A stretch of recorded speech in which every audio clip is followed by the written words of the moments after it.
Gente, tudo bem? Olha só, a Bíblia diz em 1 Samuel, capítulo 16, uma coisa muito especial que eu gostaria de compartilhar com vocês hoje, que nos dá um pouquinho de entendimento a respeito de chamado. Eu estou em Bangkok agora e eu estou, assim, meditando muito no chamado, no propósito de Deus, porque a minha visita aqui nessa cidade, ela tem um propósito específico. Mas antes disso, antes de ter um propósito, antes eu tive um chamado de Deus para estar nas ações. E hoje eu gostaria de, talvez, de uma forma muito mais simples, desmistificar toda essa questão missionária que muitos acreditam ainda. Como Deus chama? Como que acontece quando Deus chama? O que Ele faz? Como Ele faz? E hoje nós vamos tocar nesse assunto aqui, nesse programa especial Tailândia.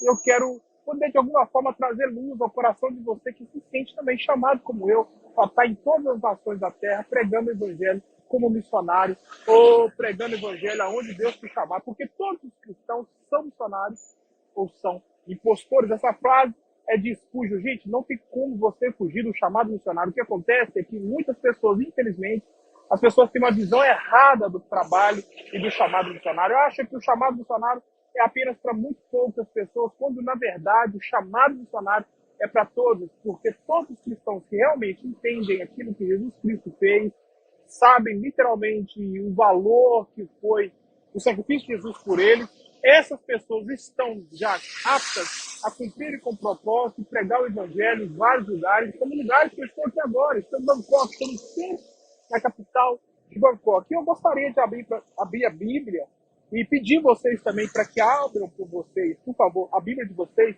no livro de 1 Samuel, capítulo 16. Nós vamos ver o versículo de 1 até mais ou menos o versículo 13. Dá um ótimo entendimento para a gente entender muito a respeito da unção, a respeito do chamado e a respeito também do propósito. A Bíblia nos diz em 1 Samuel o seguinte: então disse o Senhor a Samuel: até quando terás dó de Saul, havendo eu o rejeitado, para que não reine sobre Israel? Enche o chico de azeite e vem, enviar-te-ei a Jessé, o belemita, porque dentre os seus filhos me tenho provido de rei. Porém disse Samuel: como eu irei? Eu? Pois ouvindo Saul me matará. Então disse o Senhor: toma uma bezerra das vacas em tuas mãos e diz: vim sacrificar ao Senhor, e convidará a Jessé ao sacrifício. E eu te farei saber que há de fazer e ungir-me a quem eu te disser. Fez, pois, Samuel o que dissera o Senhor, e veio a Belém. Então os anciões da cidade saíram ao encontro, tremendo, e disseram: de paz a tua vinda? E disse ele: é de paz. Versículo 5. Vinde sacrificar ao Senhor. Santificai-vos e vinde comigo ao sacrifício. E santificou ele a Jessé e seus filhos, e os convidou ao sacrifício. Versículo 6. E sucedeu que, entrando ele, viu Eliabe e disse: certamente este perante o Senhor é o seu ungido. Porém, o Senhor disse a Samuel: presta atenção, gente, isso é muito legal, muito chique, muito rico. Não atentes para a sua aparência, nem para a grandeza da sua estatura, porque eu tenho rejeitado. Porque o Senhor não vê como vê o homem, pois o homem vê o que está diante dos olhos. Porém, o Senhor olha para o coração. E continua no versículo 8. Então chamou Jessé Abinadad e o fez passar diante de Samuel, a qual disse: nem a este tem escolhido o Senhor. Então Jessé fez passar Samar, porém disse: tampouco este tem escolhido o Senhor. Assim fez passar Jessé os seus 7 filhos diante de Samuel. Porém, Samuel disse a Jessé: o Senhor não tem escolhido a este. Versículo 11. Mas disse mais Samuel a Jessé: acabaram-se os moços? E disse ainda: falta o menor, que está apacentando as ovelhas.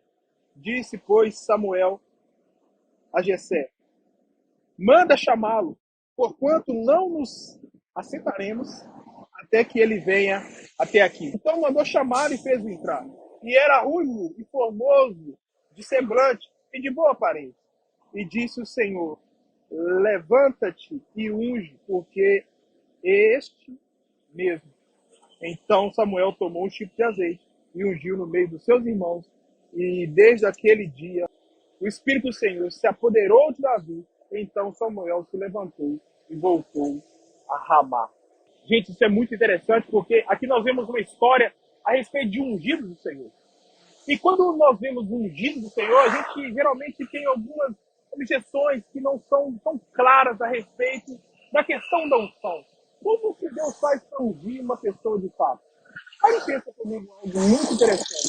Aqui você vê Samuel indo ungir Davi e obedecendo uma ordem que foi dada por Deus. O interessante é que quando Samuel ele recebe essa ordem de Deus, Deus fala para ele, e Samuel então teme, porque naquele momento o rei era Saul. Então ele teme por sua própria vida e fala, Deus, se eu for falar ungir um novo rei, Saul vai me matar.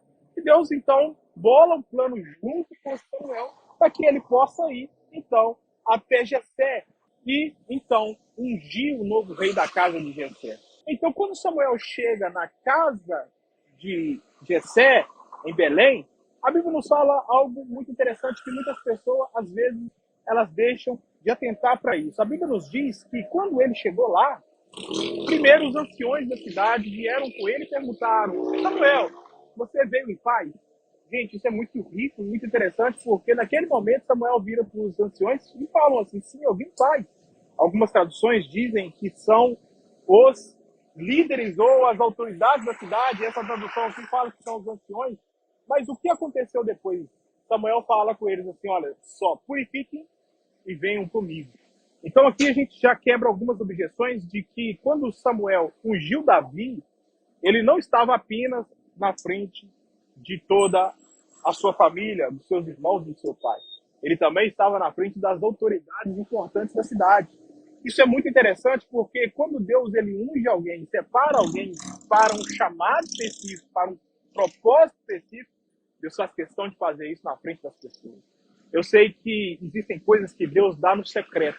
E uma delas é a intimidade.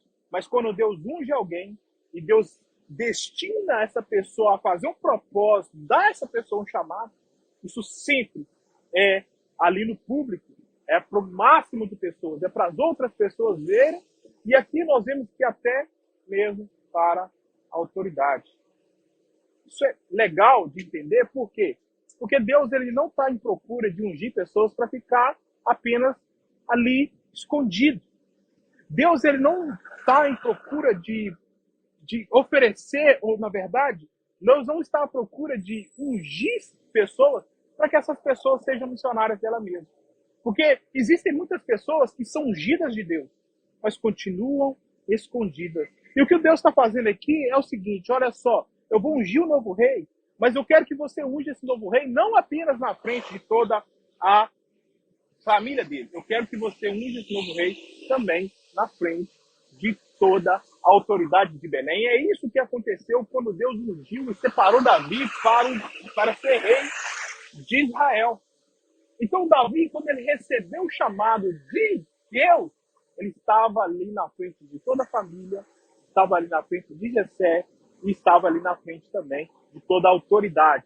Isso é legal da gente falar, porque eu me lembro da minha ordenação pastoral. E eu me lembro que foi um momento onde eu fui ordenado ao ministério, no domingo. Na segunda-feira, eu já estava com a minha passagem de compra para o Nepal. O meu pastor, o pastor Márcio, quando ele me ordenou, ele fez a seguinte coisa. Ele me ordenou ao ministério. E quando ele me ordenou ao ministério, no outro dia ele me enviou para o Nepal. E eu falei assim, pastor, olha só, o senhor está me ordenando ao ministério pastoral como missionário da nossa igreja lá no Sudeste Asiático, lá no sul da Ásia. Só que naquela época o Nepal era um dos países mais perseguidos do mundo pelo cristianismo. Eu então liguei para ele, liguei para o meu pastor, o pastor Richard, e falei assim, olha só pastor, eu não vou ser ordenado no culto das 16 horas. Era o culto mais cheio da nossa igreja, que é a Igreja Batista Lagoa, era o culto mais cheio. E naquele momento ele falou, você tem certeza? Eu falei, tem, porque como que eu vou ser ordenado num culto televisionado e no outro dia eu estou sendo enviado para um dos países mais perseguidos do mundo para pregar o evangelho? E eu falei assim, vamos ser ordenados em qualquer lugar, se a gente ora aqui, o senhor me ordena ao ministério. E o pastor Márcio, muito sábio, da forma que ele sempre foi, ele falou, não, filho, a A gente tem que se ordenar na frente da igreja. Naquele momento, eu confesso que eu não entendi muito. E eu falei assim, pastor, nós temos uma outra opção? Ele falou, tem. Nós podemos se ordenar num outro culto. E eu fui ordenado, então, no culto da Lagoinha Savassi, junto com o pastor Flavinho. Estavam lá os nossos queridos pastores. E foi um momento, assim, muito especial na minha vida. Muito especial mesmo. Mas eu fui ordenado na frente das pessoas. Por quê? Porque isso gera autoridade.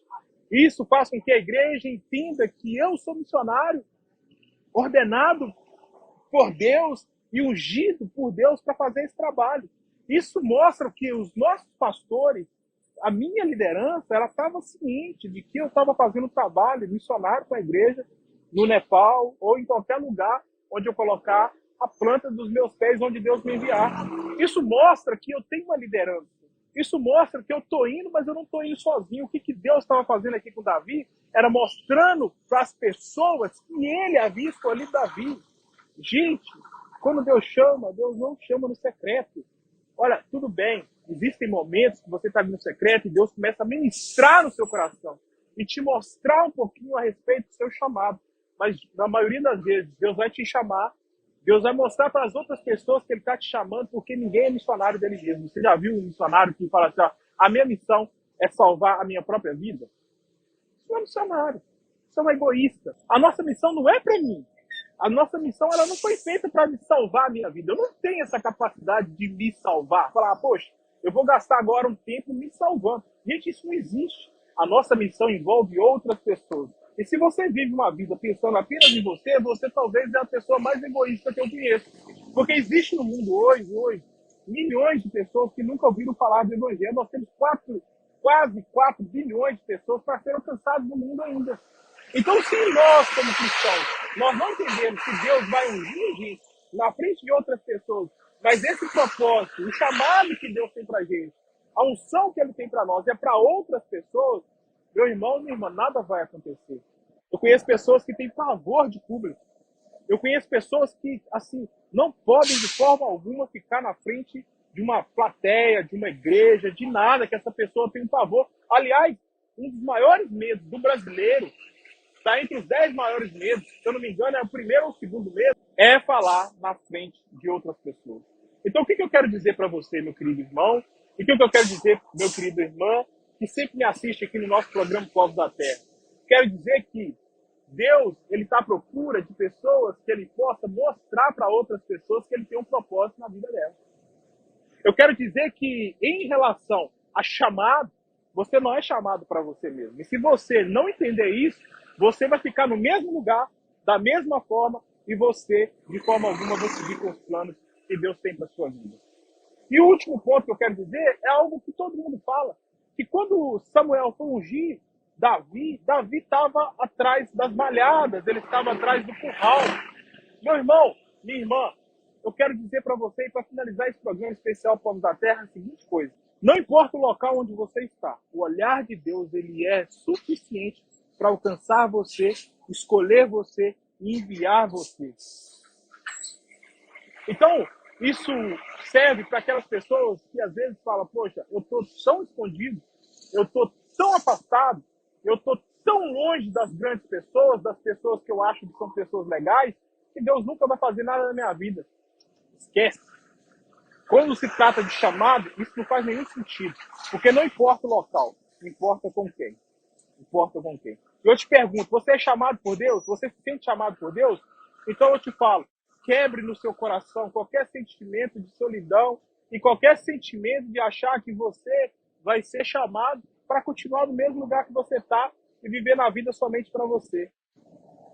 Você vai entender que o que Deus vai fazer com você é te levar para as nações, levar você para onde Ele quiser te levar e honrar você da forma que Ele quiser honrar. Porque o chamado de Deus não é para você ficar escondido. Deus não vai capacitar você, Deus não vai chamar você para deixar você dentro do seu quarto ali. Tudo bem, tenha relacionamento com Deus. Você pode ter relacionamento com Deus aonde você está agora, no momento que você está agora, no instante que você está agora. Mas você também pode continuar tendo um relacionamento com Deus em nações. Nas nações. Você pode buscar Deus no secreto aonde você está, mas também você pode buscar Deus no secreto aonde eu estou aqui na Tailândia, pregando o evangelho e cumprindo com o propósito a qual Deus tem para sua vida. Eu tenho falado isso para as pessoas que eu sei que são chamadas por Deus. Que Deus te abençoe. Estamos aqui nessa cidade da Tailândia, está sendo incrível. E logo, logo, em nome de Jesus, nós teremos a nossa igreja aqui na Tailândia para a honra e glória do Senhor. Que Deus abençoe. Olhe por nós. Estamos juntos nessa.